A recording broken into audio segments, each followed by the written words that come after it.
किसी भी online store के लिए या ई कॉमर्स बिजनेस के लिए जो उसकी बैकबोन होती है वो प्रोडक्ट होती है। अगर आपको प्रोडक्ट टेस्टिंग करना नहीं आती है कि किस तरह से प्रोडक्ट टेस्ट की जाए जिससे हम स्टॉक मैनेज कर सकें और अपने स्टॉक को हम सेल भी कर सकें, अक्सर यहाँ पे हमें प्रॉब्लम क्या आती है या हमारा बिजनेस फेलियर क्यों हो जाता है, इसकी सबसे बड़ी रीजन यही है। विदाउट प्रोडक्ट टेस्टिंग हम क्या करते हैं कि जस्ट लोगों के बताए हुए मेथड्स जैसे कि जी इस चीज को आप देखते हुए अपने लिए एक विनिंग प्रोडक्ट कंसीडर कर सकते हैं। विदाउट टेस्टिंग आप अपने पास उसको इंक्लूड करते हैं प्रोडक्ट्स को और उसका आप स्टॉक मैनेज करने की कोशिश करते हैं। आप उसके 15-15, 20-20, 50-50 पीस हर एक प्रोडक्ट के अपने पास मंगवाते हैं। उसके बाद आप उसकी एड्स रन करते हैं तो आपको रिजल्ट्स जीरो मिलते हैं। रिजल्ट्स इस वजह से जीरो मिलते हैं क्योंकि हमारी रिसर्च नहीं होती, हम ये चीज़ नहीं चेक करते कि प्रोडक्ट इस टाइम मार्केट के अंदर कितना प्रोडक्ट के अंदर गैप है, कितना कस्टमर इंटरेस्ट शो कर रहे हैं और क्या हमें इस प्रोडक्ट के ऊपर ऑर्डर्स मिल भी सकते हैं या नहीं।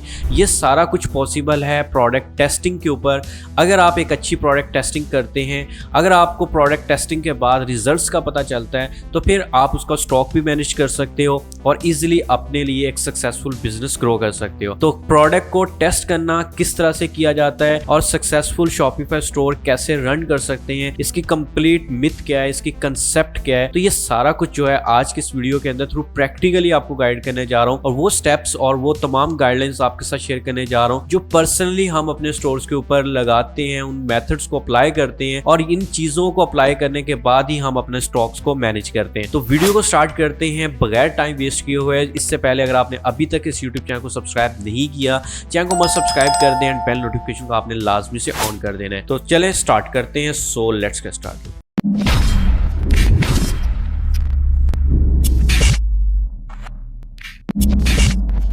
पर्सनली जो हमारा मेथड होता है ना वो यही होता है कि हम सिंपल क्या करते हैं कि फेसबुक एड लाइब्रेरी को ओपन करते हैं या टिकटॉक का क्रिएटिव सेंटर ओपन करते हैं और वहां से जाकर हम प्रोडक्ट को फाइंड आउट करने की कोशिश करते हैं।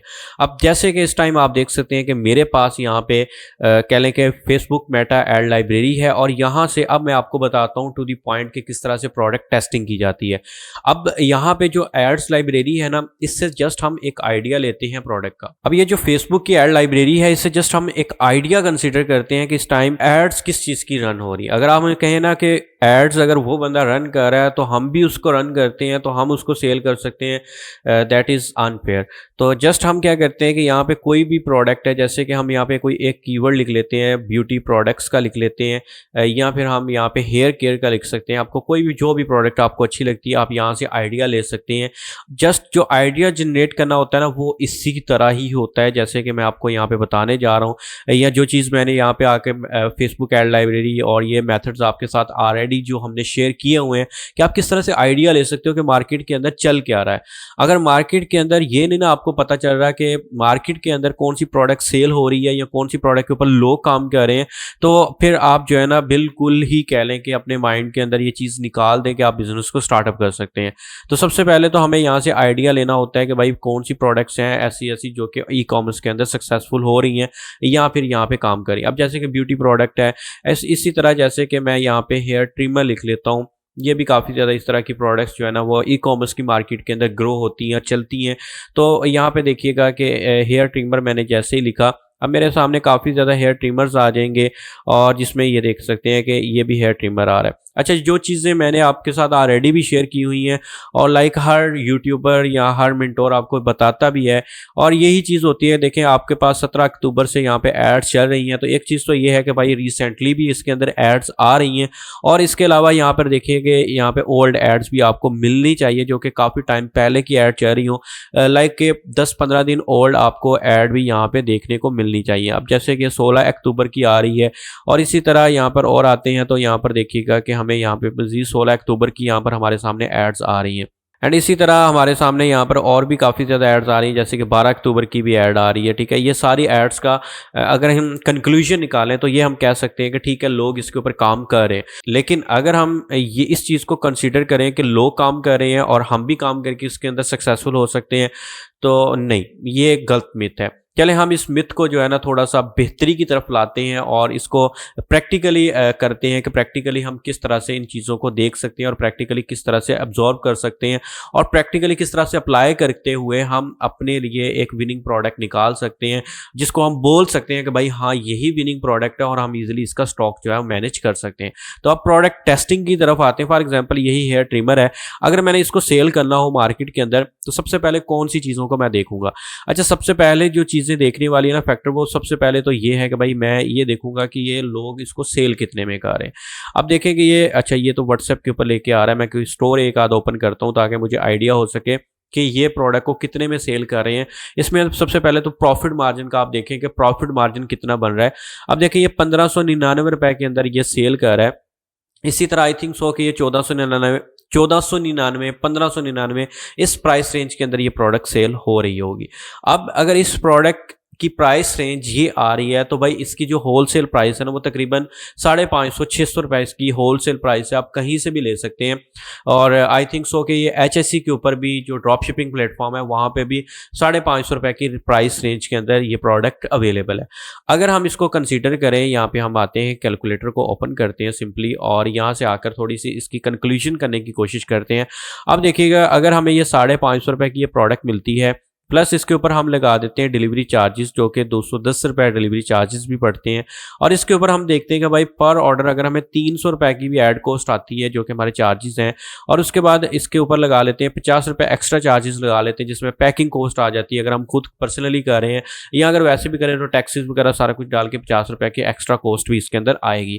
तो सिंपल ये 3 चीज़ें ऐड करने के बाद हम क्या करेंगे, सिंपल इसको कैलकुलेट करते हैं तो 1110 रुपये बनते हैं और इसको माइनस करते हैं। चले जी हम इसको 1500 रुपये के अंदर भी अगर हम इसको सेल करते हैं तो हमारे पास कितना प्रॉफिट मार्जिन 390 रुपए का पर पीस प्रॉफिट मार्जिन निकल के आ रहा है। ये ज्यादा से ज्यादा मैंने जो है ना प्राइस निकाली है, मतलब कि 300 रुपए जो है ना मैंने ऐड कॉस्ट लगाई है और उसके बाद 210 रुपए डिलीवरी चार्जेस लगाए हैं, 550 रुपए प्रोडक्ट की प्राइस लगाई है, 50 रुपए और भी एक्स्ट्रा डाल दिए हैं। तो ये सारा कुछ करने के बाद फिर भी आपको एक सिंगल प्रोडक्ट 390 रुपए का प्रॉफिट देके जा रही है। तो ठीक है भाई, एक चीज तो हमारी ये क्लियर हो चुकी है कि प्रॉफिट मार्जिन इसके अंदर बन रहा है और ठीक है प्रॉफिट मार्जिन 400 रुपए का प्रॉफिट मार्जिन पर पीस हमें हो रहा है।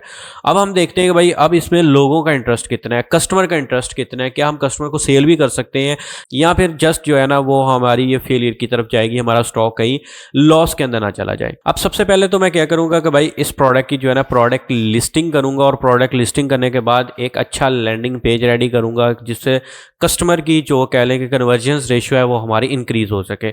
जो आपकी कह लें कि प्रोडक्ट के बाद आपकी landing page is the most important thing है जिसको लोग नहीं समझते और लोग जो है ना इसको गलत कंसेप्ट लेते हैं।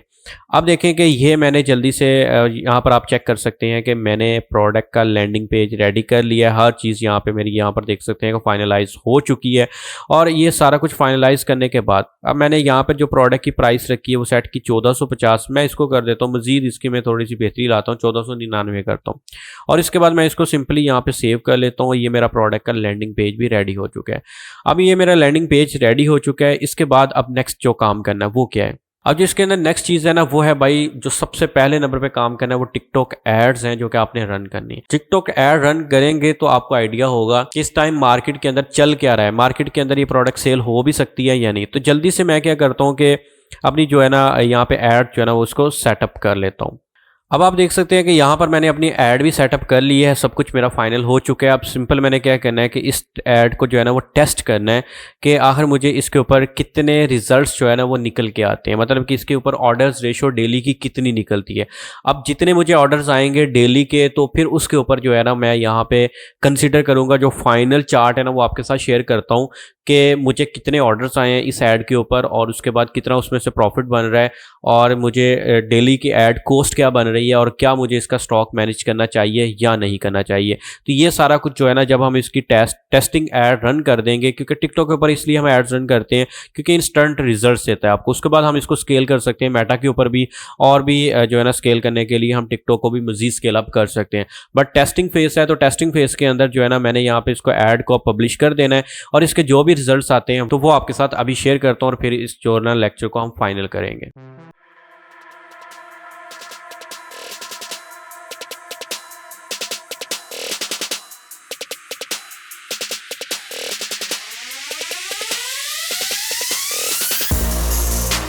एंड फाइनली अब वो टाइम आ चुका है कि अब मैं आपके साथ अपने रिजल्ट शेयर करूं कि इस टाइम मेरी प्रोडक्ट ने क्या किया, मेरी एड ने क्या किया और क्या ये प्रोडक्ट विनिंग रही या फिर नहीं, जो कि मैंने आपके साथ शेयर की थी। हमने टिकटॉक एड अकाउंट के ऊपर जाके एड्स रन की। अब इस एड्स के ऊपर मुझे क्या रिजल्ट्स मिले, तो सबसे पहले मैं आपके साथ रिजल्ट शेयर करता हूं और देन आपको आइडिया हो जाएगा कि एक विनिंग प्रोडक्ट कैसे कंसीडर की जाती है या फिर हमें प्रोडक्ट टेस्टिंग किस तरह से हम कर सकते हैं। तो चलते हैं लैपटॉप की स्क्रीन के ऊपर, डैशबोर्ड के ऊपर आपको मैं गाइड करता हूं। Here you can see my Shopify dashboard, जिसके ऊपर टोटल यहाँ पे देख सकते हैं सेशंस 1103 सेशंस हैं। इसके ऊपर टोटल जो सेल्स जनरेट हुई हैं वो 28,228 रुपए की सेल्स हैं। टोटल ऑर्डर यहाँ पे 18 हैं। अब यहाँ पर मैं आपको दिखाता हूँ कि भाई मैंने जो एड रन की थी 19 अक्टूबर को लाइव की थी और यहाँ पर मुझे 2 ऑर्डर्स आए पहले दिन। इसके बाद मैं आपको रीजन भी शो करता हूँ कि इतने ऑर्डर्स कम क्यों हैं। 20 तारीख को फिर मेरी एड लाइव हुई, 2 ऑर्डर्स आए। फिर इसके बाद यहाँ पर देखें कि 21 अक्टूबर को 4 ऑर्डर्स आए। फिर उसके बाद यहाँ पे 0 है, मैंने एड्स को क्लोज कर दिया था। फिर उसके बाद ऐड को रन किया तो यहाँ पर 23 तारीख को मुझे 7 ऑर्डर रिसीव हुए और इसके बाद फिर 3 ऑर्डर रिसीव हुए। अब ये जो ऑर्डर्स मुझे 6 दिन के अंदर टोटल 18 ऑर्डर रिसीव हुए। अब ये 6 डेज के अंदर टोटली 18 ऑर्डर्स मुझे आए हैं और ये ऑर्डर्स जबकि मुझे 2 दिन के अंदर या 1 दिन के अंदर आने चाहिए थे। अब इसकी रीजन क्या थी? अब यहाँ पर मेरे से एक मिस्टेक हुई। वो मिस्टेक ये थी कि मेरा जो टिकटॉक का पिक्सल था वो सही से कनेक्ट नहीं था मेरे शॉपिफाई स्टोर के साथ। अब यहाँ पर मुझे कन्वर्जन्स आ रही थी, 2 कन्वर्जन्स हुई पहले दिन, बट शॉपिफाई के अंदर जाके कैंपेन्स के अंदर 0 कन्वर्जन शो हो रही थी, जिसकी वजह से मेरा डाटा ट्रैक नहीं कर पा रहा था टिकटॉक और वो स्पेंडिंग कर रहा था और मुझे कन्वर्जन्स नहीं ला के दे पा रहा था। तो इसी तरह second day, third day and so on, तो मैंने इस चीज़ के ऊपर फोकस नहीं किया। लेकिन जब मेरी एड्स कंप्लीट हो गई 6 डेज के बाद और फिर जाके मुझे आइडिया हुआ कि भाई ये डेली बेस पे कन्वर्जन शो ही नहीं कर रहा। जैसे कि मैंने आपको दिखाया कि 7 ऑर्डर्स थे, वहां पे 2 कन्वर्जन शो कर रहा था। तो ये सारा इशू जो टिकटॉक के पिक्सल्स का था, पिक्सल का इस तरह से इशू बना कि मेरी जो एक्चुअल डोमेन थी मेरे स्टोर की वो पिक्सल के साथ कनेक्ट नहीं थी। जो शॉपिफाई खुद हमें डोमेन देता है वो कनेक्ट हो गई थी बाय मिस्टेक। तो इस वजह से ये सारी प्रॉब्लम क्रिएट हुई और टिकटॉक जो है ना वो सही से डाटा ट्रैक नहीं कर पाया। बट एट द एंड मुझे इस चीज़ ये कंफर्म हो गया कि भाई इस चीज़ के ऊपर, इस प्रोडक्ट के ऊपर लोग इंटरेस्ट शो कर रहे हैं, जो कि मुझे ऑर्डर रिसीव हो रहे हैं। तो आप इस तरह से अपने लिए एक विनिंग प्रोडक्ट रिसर्च कर सकते हैं, फाइंड कर सकते हैं और उसके बाद आप उसका स्टॉक मैनेज कर सकते हैं, या इसके अलावा आप उसके बाद उसके ऊपर प्राइवेट लेबल बिजनेस स्टार्ट करना चाहते हैं या वाइड लेवल करना चाहते हैं या ड्रॉप शिपिंग करना चाहते हैं और उसके ऊपर हाई बजट स्पेंड करना चाहते हैं, तो फिर आप हाई बजट स्पेंड कर सकते हैं। तो ये थी टोटल जर्नी जो कि आपके साथ शेयर की। तो होप्स हो कि आपको आइडिया हो चुका होगा किस तरह से विनिंग प्रोडक्ट फाइंड की जाती है और कैसे प्रोडक्ट टेस्टिंग कंप्लीट की जाती है। तो मिलते हैं इंशाल्लाह नेक्स्ट वीडियो के अंदर, तब तक के लिए अपना रखिए ख्याल। अल्लाह हाफिज।